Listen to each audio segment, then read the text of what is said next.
আজকে আমরা আলোচনা করব মিলনের আগে ও পরে কোন 5টি টিপস মেনে চললে খুব দ্রুত গর্ভবতী হতে পারবেন। মাসিক সাইকেলের যে কোনো দিনই নিজেদের সুবিধা মতো মিলন করলে গর্ভধারণ হবে না। পুরো মাসিক সাইকেলের মধ্যে নির্দিষ্ট কিছু দিন রয়েছে যেই দিনগুলোতে মিলন করলে খুব দ্রুত গর্ভধারণ করতে পারবেন। পুরুষের শুক্রাণু ও নারীর ডিম্বাণু মিলিত হলে কেবলমাত্র গর্ভধারণ ঘটবে, এছাড়া গর্ভধারণ সম্ভব নয়। তাই মিলন করতে হবে এমন দিনে যখন নারীর ডিম্বাণুটি ডিম্বথলি থেকে বের হবে, যাতে করে মিলনের পরপরই পুরুষের বীজে থাকা শুক্রাণু নারীর জরায়ুর উপরে থাকা ফ্যালোপিয়ান নালীতে গিয়ে ডিম্বাণুটির সাথে মিলিত হতে পারে। এই জন্য মিলনের আগে ও পরে বেশ কিছু নিয়মকানুন মেনে চলতে হবে, যাতে আপনার খুব দ্রুত গর্ভধারণ হয়। আজকে আমরা মিলনের আগে এবং পরে 5টি টিপস নিয়ে আলোচনা করব, যা আপনার দ্রুত গর্ভধারণে সহায়তা করবে। জানতে হলে প্রেগন্যান্সি ট্রিক্স চ্যানেলটির সঙ্গেই থাকুন। গর্ভধারণ সম্পর্কিত নতুন নতুন ভিডিও পেতে আমাদের চ্যানেলটি সাবস্ক্রাইব করুন। 1. ডিম্বাণু নিষিক্ত হওয়ার সম্ভাব্য সময়।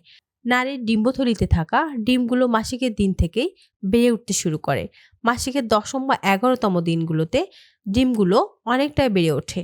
এই ডিমগুলোর ভেতরেই বেড়ে ওঠা ডিমগুলোর মধ্যে সবচেয়ে বড় ও পরিপক্ক হয় যে ডিমটি, সেটি ডিম্বথলি ঘুরে বের হয়।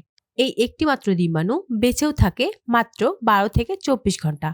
ডিম্বাণু যখন ডিম্বথলি থেকে বের হয় তখন শারীরিক বেশ কিছু লক্ষণ আপনার মাঝে দেখতে পাবেন। এ সময় পানির মতো স্বচ্ছ আঠালো স্রাব যাবে, যাতে মিলন করলে শুক্রাণু খুব সহজে ছাত্রে ডিম্বাণুর কাছে পৌঁছাতে পারে। এ সময়ে নারীদের মিলনের প্রতিও আগ্রহ জাগবে। নারীরা তল পেটের ডান বা বাম যে কোনো এক পাশে, অর্থাৎ যে পাশ থেকে ডিম্বাণু ঘুরে ডিম্বথলি থেকে বের হয়েছে সেই পাশে চিনচিনে আঁকড়ে ধরার মতো বা অস্বস্তিকর এক ধরনের ব্যথা অনুভব করতে পারবেন। এই লক্ষণগুলো দেখলে সেদিন অবশ্যই সহবাস করবেন। 2. জন্মবিরতিকরণ প্রক্রিয়া বন্ধ করা। আপনি যে ধরনের জন্মনিরোধক ব্যবহার করুন না কেন, সেটা এখন বন্ধ করে দিতে হবে। কন্ডোম ব্যবহার বন্ধ করে মাসিকের প্রথম দিন থেকে হিসেব রেখে মাসিক সাইকেলের মাঝামাঝি দিনগুলোতে, অর্থাৎ ওভুলেশনের সম্ভাব্য দিনগুলোতে সহবাস করা। আর পিল বন্ধ করলেও হুট করে বন্ধ না করে আপনার যেদিন পিল স্ট্রিপ শেষ হয়ে যায় এর পরের মাসিকের প্রথম দিন থেকে আর পিল খাবেন না। মাসিক শুরু হলে তখন থেকে হিসেব রাখবেন। 3. ডিম্বাণু প্রস্তুত হওয়ার আগেই শারীরিক মিলন। পুরুষের শুক্রাণু নারীর জরায়ুতে 2 থেকে 3 দিন পর্যন্ত বেঁচে থাকতে পারে, কিন্তু নারীর ডিম্বাণু মাত্র 12 থেকে 24 ঘন্টা কার্যকরী থাকে।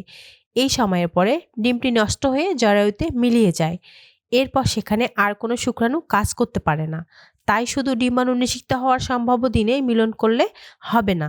মাসিকের 10ম দিন থেকে 20তম দিন পর্যন্ত শারীরিক মিলন করতে হবে, যেন ডিম্বাণু প্রস্তুত হলেই শুক্রাণু মিলিত হতে পারে।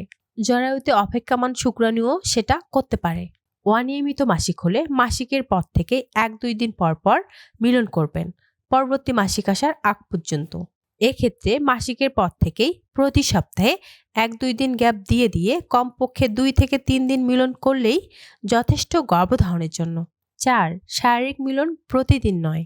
অনেকের ধারণা গর্ভধারণ করতে চাইলে প্রতিদিন শারীরিক মিলন জরুরি। এটা ঠিক নয়। প্রতিদিন শারীরিক মিলনে ক্লান্তি বা অবসাদ চলে আসতে পারে, নারীর মিলিত হওয়ার আগ্রহ কমে যেতে পারে এবং পুরুষের বীজের ঘাটতি দেখা দিতে পারে। এর ফলে ডিম্বাণু প্রস্তুত হওয়ার সময় শারীরিক মিলন না হওয়ার সম্ভাবনা তৈরি হয়। তাই একদিন পরপর শারীরিক মিলন গর্ভবতী হওয়ার জন্য সবচেয়ে ভালো উপায়। এতে করে শারীরিক মিলনের আগ্রহ থাকে, আবার ডিম্বাণু নিষিক্ত হওয়ার সম্ভাবনা বেশি থাকে। 5.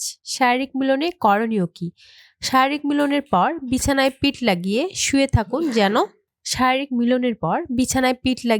থাকুন যেন বীর্য জরায়ুর দিকে সহজে প্রবাহিত হতে পারে। একটা কোলবালিশ পায়ের নিচে দিয়ে রাখতে পারেন, যেন পাগুলো একটু উঁচু হয়ে থাকে। মোট কথা, বীর্য যতক্ষণ সময় জরায়ুর ভিতরে রাখা যায় ততই ভালো। 30 মিনিট এভাবে শুয়ে থাকবেন।